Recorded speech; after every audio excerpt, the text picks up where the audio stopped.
Hi guys. இன்னைக்கு சடனாக வெளில போனேன். செம்ம மழை இங்கே. சரி, திருவிழாவுக்கு போகவே இல்லையேன்னு சொல்லிட்டு ரொம்ப லேட்டாக போகலாம் அப்படின்னு சொல்லிட்டு கிளம்புனா என்னோடய ஃப்ரெண்ட்ஸை பார்த்துட்டு ஒரே ஹாப்பினஸ்ஸு. நான் பார்க்குறதுக்கு முன்னாடியே அவங்க வந்து என்னை கட்டி பிடிச்சிட்டாங்க. சரி, அதுக்கப்புறம் என்ன பண்ணேன் அப்படின்னா, இது ஒன்று வாங்கினேன். எங்கே வாங்கினேன்னா, என்னோடய பழைய ஸ்டூடெண்ட் ஒரு பையன் விற்றுட்ருந்தான்.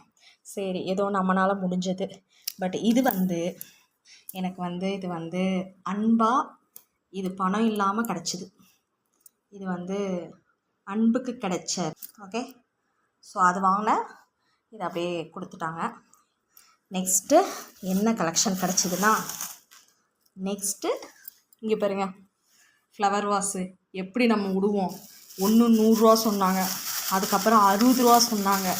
அதுக்கப்புறம் போலீஸ்காரங்களாம் வந்து கிளம்ப சொல்லிட்டாங்களா, போகிற வழியில் 2 100 ரூபான்னு சொன்னாங்க.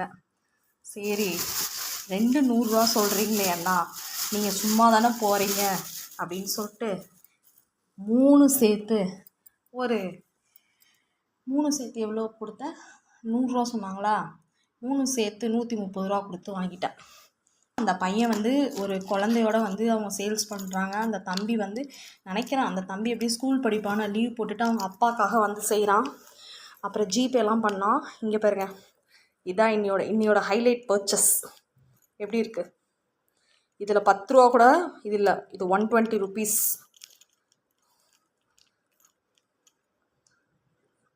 150 சொல்லியிருப்பாங்க போல இருக்குது. நைட் டைமுன்னு சொல்லிட்டு 120 கொடுத்தாங்க. மேபி இது 100க்கு இட்ஸ் ஒர்த்.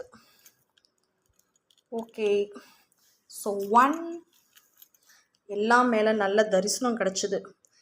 அந்த கடைசியாக சாமி புறப்பாடாகி தீபாவளி கிடைக்கும் பாருங்கள், அது கிடச்சி. என்னோடய ஃப்ரெண்ட்ஸை பார்த்தேன். சொல்லிக்கவே இல்லை, ஒரு ஃபோன் கூட பண்ணலை. ஆன் த வேலை பார்த்துட்டு ஹாப்பியாக இருந்தது. அப்போ ஒரு 2 குட்டி பசங்க பேசிகிட்டு இருந்தாங்க. சரி, என்னன்னு கேட்டால், அக்கா நாங்கள் பானிபூரி வாங்கி சாப்பிட்டோம்க்கா, நல்லாவே இல்லைக்கா, இவ்வளோ இதுன்னு. அதான் சொன்னேன், நம்ம மேலே தாண்டா தம்பி தப்பு. இந்த மாதிரி கூட்டத்துலலாம் வாங்கி சாப்பிட்டோம்னா அவ்வளோ ஹைஜீன் இருக்காது. அதனால் இன்னொரு நாள் வந்து நீ சாப்பிடு அப்படின்னு சொல்லிட்டு பேசிட்டு வந்தோம். ஆனால் இந்த ஃப்ளவர் வாஸ் சூப்பராக இருக்குது பாருங்க.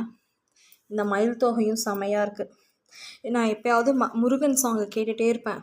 அப்போ பார்த்தீங்கன்னா மயில் வந்து நிஜமான மயில். ஒரு 2 டேஸ் பேக் வந்து நாங்கள் டெம்பிள் போயிருந்தோம். அப்போ வந்து கந்தசஷ்டி கவசம் கேட்டுகிட்டே போயிட்டுருக்கேன். போகிற வழியில் ஒரு 5 மயிலை பார்த்துட்டேன். எனக்கு அவ்வளோ சந்தோஷமாக இருந்தது. அது எனக்கு எப்படி தோணுன்னா, எனக்கு என்னமோ முருகர் வந்து ஏதோ ஒரு விதத்தில் நமக்கு வந்து கூடவே இருக்கிற மாதிரி. அழகாக இருக்குல்ல, ஜிமிக்கி கம்மல், ஜும்காஸ். ஓகே, பாய்.